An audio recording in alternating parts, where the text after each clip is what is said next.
bombastic side eye, criminal offensive side eye. Tapi bohong.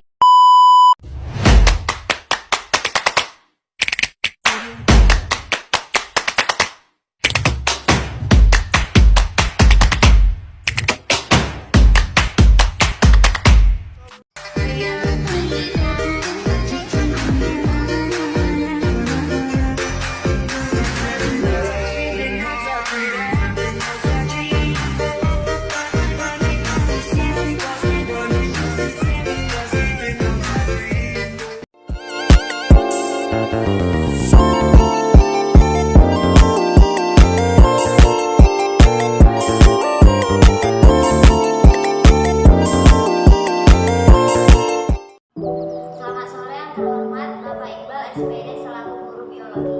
Di sini saya akan memperkenalkan diri saya. Perkenalkan, nama saya Seri Florencia dari kelas 10-3. Dan di sini saya akan menjelaskan komponen ekosistem. Komponen ekosistem terbagi menjadi dua, yaitu biotik dan abiotik. Biotik adalah komponen penyusun ekosistem yang terdiri dari dua grup, yaitu manusia, hewan, tumbuhan, dan mikroorganisme. Komponen ini dibagi ke dalam tiga kelompok, yaitu produsen, konsumen, dan pengurang. Sedangkan komponen abiotik adalah semua bentuk benda mati yang terdapat di permukaan bumi dan memberikan banyak manfaat serta pengaruh untuk kehidupan manusia dan juga makhluk lainnya. Contoh komponen abiotik seperti air, tanah, udara, suhu, gas sinar atau cahaya matahari. Interaksi antar komponen ekosistem. Interaksi antar komponen ekosistem adalah interaksi yang terjadi di antara biotik dengan biotik ataupun biotik dengan abiotik.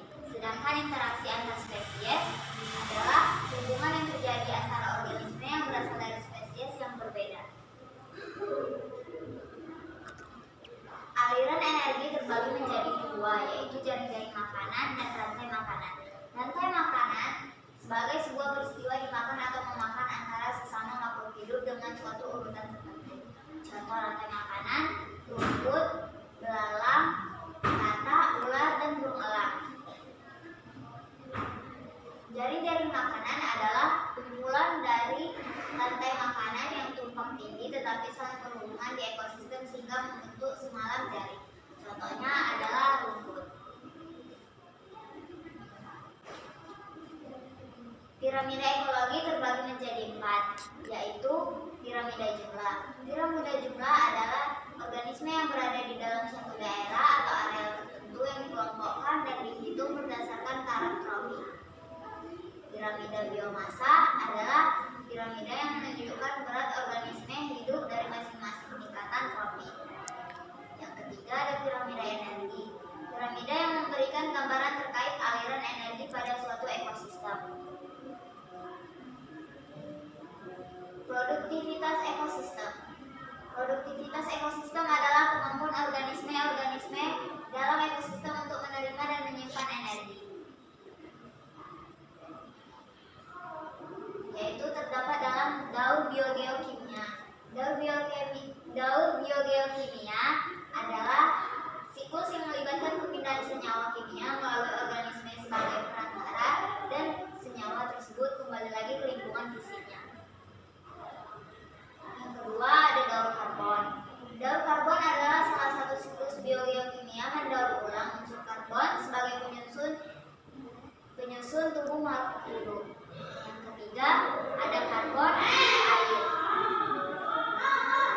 Daur nitrogen adalah pergerakan nitrogen di alam baik melalui bagian biotik ataupun abiotik dari suatu ekosistem. Daur fosfor adalah salah satu bagian dari siklus biogeokimia yang mengalir dari komponen abiotik ke biotik dan kembali lagi ke abiotik. Dan yang terakhir ada daur belerang sulfur, yang artinya adalah rangkaian perpindahan dan peredaran zat kimia yang mengandung unsur belerang dan terjadi di lingkungan alam. Pertanyaan yang dapat saya jelaskan dari penjelasan saya berikut, yaitu yang pertama ada apa yang akan terjadi terjadi jika salah satu komponen dalam rantai makanan tidak ada? Jawabannya akan mengganggu kestabilan ekosistem. Yang kedua, jelaskan apa yang terjadi jika piramida energi terbalik. Jawabannya, energi yang dimiliki produsen lebih sedikit dari yang diperlukan konsumen. Pertanyaan yang ketiga, bagaimana hubungan antara tanaman dan hewan dalam ekosistem? Jawabannya, terjadi karena adanya transfer energi atau proses makan dan memakan. Yang keempat, apa hubungan antara jaring-jaring makanan dengan keseimbangan ekosistem? Jawabannya, mengganggu tetap terkendalinya pertumbuhan makhluk hidup di dalam suatu ekosistem. Pertanyaan yang terakhir, apa tujuan dari piramida makanan? Jawabannya, menggambarkan jumlah dari organisme dalam tingkat trofik suatu ekosistem yang ada. Sekian penjelasan dan pertanyaan dari saya.